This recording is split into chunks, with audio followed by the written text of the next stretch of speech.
Nuestra increíble historia se sitúa muy cerca de Filipinas, donde hace 200 años los mapas marcaban el nombre de Fántropo. Era un pequeño asentamiento de algunas decenas de familias que, buscando un lugar propicio para plantar una civilización, encontraron un terreno agradable y sin mayores complicaciones, apto para ser habitado, en donde a los 5 o 10 años, según los estudiosos del tema, hubo una catástrofe. Era una inundación sin precedentes, fruto del movimiento de placas tectónicas, hoy sabemos, algo muy poco usual, que terminó cambiando la geografía del lugar para siempre. Una tempestad pero tan grande llevó todo lo que pudo de ese asentamiento, no dejando más que a los niños que los padres, en un heroico sacrificio, habían logrado salvar. Eran niños pequeños, sin mayor educación que la de cualquier niño de esa época, a los máximo 12 o 13 años que habrán podido tener. Ellos eran los más grandes y los encargados de llevar adelante lo máximo que podían hacer en nuestra sociedad. Esta sociedad que nos interesa, única en el mundo y totalmente increíble.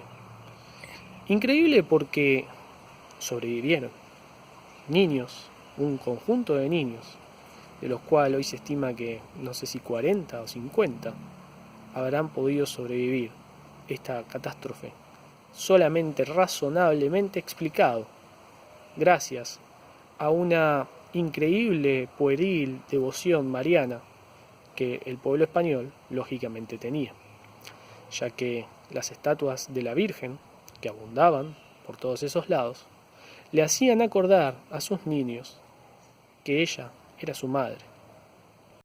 De Dios y de su Hijo, poco podíamos decir. Ya habían, al momento de conocerlos, olvidado su nombre. No le decían Dios, pensaban que se llamaba Pan Nuestro, porque era su idioma. ¿Cómo su idioma? Sí. Ellos se habían olvidado de hablar el castellano. Ellos habían logrado conseguir su propio idioma, incomprensible para los exploradores que encontraron esas tierras décadas más tarde, y no a estos niños, sino a sus hijos y nietos. La increíble historia nos cuenta que estos exploradores encontraron a lo lejos a un niño que en ese momento no sabían que era un niño. Era un ser extraño, una criatura sin forma distinguible, asimétrica, que se movía arrastrándose y dando zancadas muy raras. Ellos estaban viendo en un mapa antiguo ese nombre tan raro de Fántropos, que era en ese lugar lo que tenían que encontrar, y al no encontrar nada, empezaron a buscar alrededores. En esos alrededores este niño se les presenta y al verlos corre asustado, sin conocer lo que eran esas criaturas, pues el niño no era una persona que pudiera conocer lo que era un ser humano en su estado natural, pues él pensaba que eran criaturas raras y peligrosas, ya que se había bestializado con el ambiente. Y claro, para sobrevivir en Fántropos o en las ruinas del mismo, tenían que comer gusanos y algún que otra criatura que se pudiera llegar a encontrar. Los exploradores, siguiendo a esta criatura, que se movía increíblemente más veloz que ellos, encontraron lo que podría llegar a ser lo más avanzado que podía decirse de una civilización, la cual se crió sin adultos. Eran seres que rara vez usaban alguna palabra comprensible para ellos en castellano. No se habían acordado las palabras y a falta de conocimiento las inventaban. Entonces, estos niños, en el cual este líder que tenían en una sociedad gobernada al estilo de un cacique, se les presenta a los cazadores, a los exploradores mejor dicho, y tratando de dialogar con ellos, intercambian estas palabras. ¿Quiénes sois vosotros?, preguntó el explorador. Entendé, respondió el cacique. Con este nombre es como conocemos a esta civilización, que hasta el día de hoy permanece en las ruinas de Fántropo. Lo que los antropólogos de ahora nos dicen es que Nietendé, en su idioma, significa no te entiendo.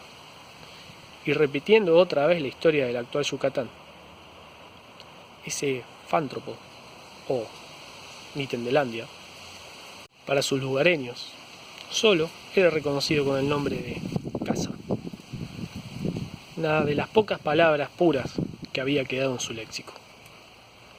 Esta historia apasionante nos llama mucho la atención, porque cuando los exploradores quisieron advertirles que eran humanos viviendo en esa condición, después de largo tiempo intentando intercambiar con ellos algunas palabras con las cuales pudieran comprender lo que ello significaba, estos niños, que ahora ya eran adultos y tenían a sus propios hijos, nunca quisieron abandonar ese terreno que conocían.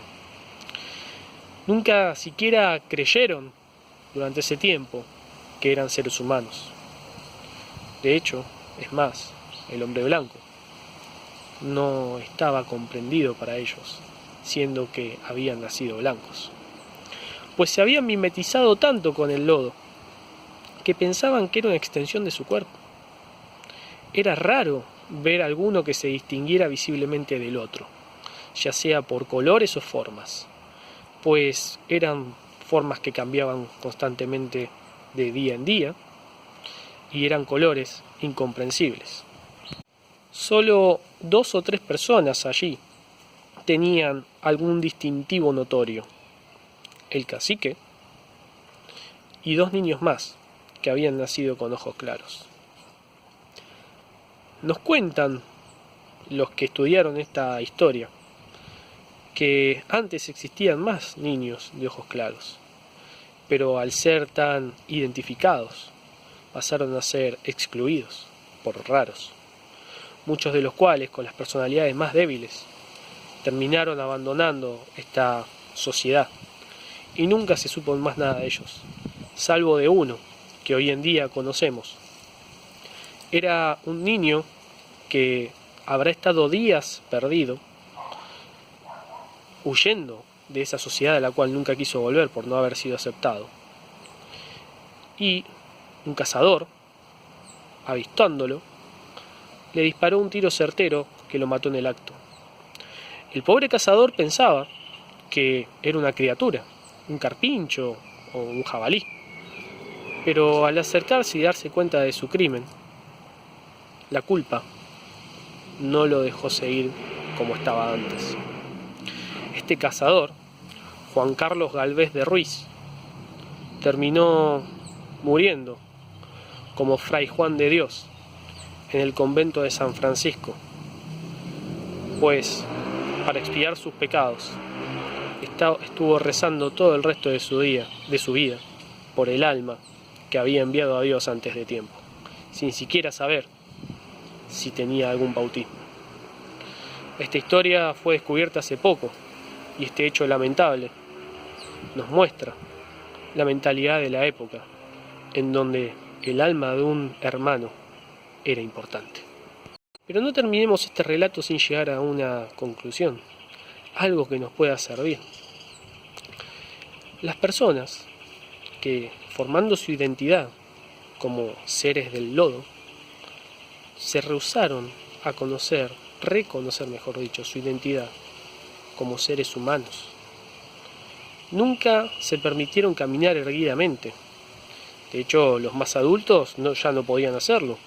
Sus huesos se habían formado para caminar gateando, lo cual nosotros solo conocemos con dicha palabra, pero ellos, al no conocer otra cosa, tenían un montón de palabras distintas para referirse a cosas parecidas.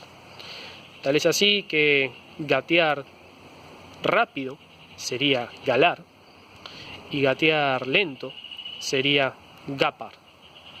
Mientras que rodar sinusoidalmente, cual si fueras una serpiente por el lodo, una técnica muy útil si vivieras allí, tiene otro nombre que nosotros nunca podríamos llegar a comprender su origen: Galakak. Lo más probable es que haya sido un balbuceo de un niño, al cual le preguntaron qué era lo que estaba haciendo. Lo cierto es que esta sociedad, que hoy en día tiene muy pocos sobrevivientes y siguen estando rehusados a volver a sus orígenes, ya perdieron hasta las últimas palabras que les quedaban del castellano. Son incomprensibles y se rehúsan a venir. Algunos han sido traídos por la fuerza y han tratado de ser civilizados. Hoy en día agradecen lo que les pasó, pero ellos dicen que es muy importante que no le hagan lo mismo a sus hermanos. No sé qué es lo que ustedes querrán hacer con esta historia, pero lo cierto es que nos deja muchas enseñanzas.